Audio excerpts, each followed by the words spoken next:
Eu vou gravar aqui outro vídeo para completar a minha fala do vídeo anterior, né? Então, como eu falei, os verbos do verso 18, embriaguez e enchei-vos, estão, é uma ordem de Pedro, aparece no imperativo médio ou passivo. É uma ordem que deve ser cumprida, né, de forma contínua, né?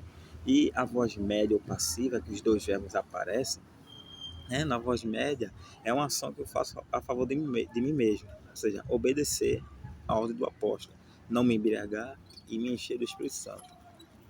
Né? E como é que eu vou me encher do Espírito Santo? E a voz passiva é uma ação que eu sofro. Então a ideia é que cada vez que eu obedeço a voz do apóstolo, né, o Espírito Santo ele vai trabalhando na minha vida. Se eu desobedeço a ordem do apóstolo Paulo, se eu disse Pedro, eu me enganei, o apóstolo Paulo, vai acontecer o que Paulo diz em Efésios, não, em Tessalonicenses: não apagueis o espírito. Entendeu? Eu vou perdendo essa evidência de santidade. Não é? E os verbos que aparecem no verso 19 e 20, né, falando, cantando, salmodiando e dando, estão na mesma classificação verbal. Entendeu? Estão no particípio presente e ativo.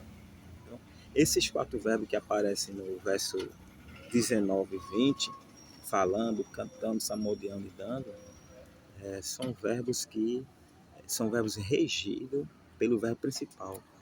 Qual é o verbo principal? Enchei-vos.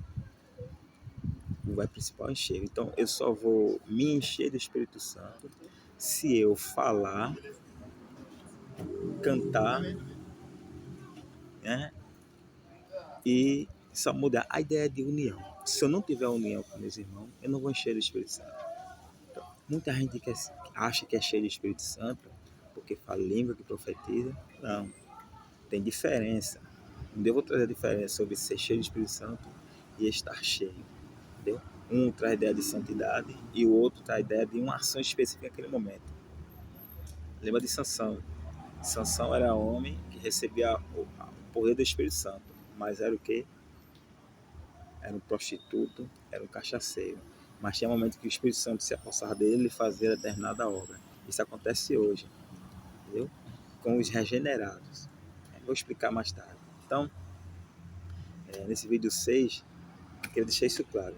Os verbos são muito importantes para entender a Escritura Sagrada. Quem não atenta para a questão gramatical não aprende a Bíblia.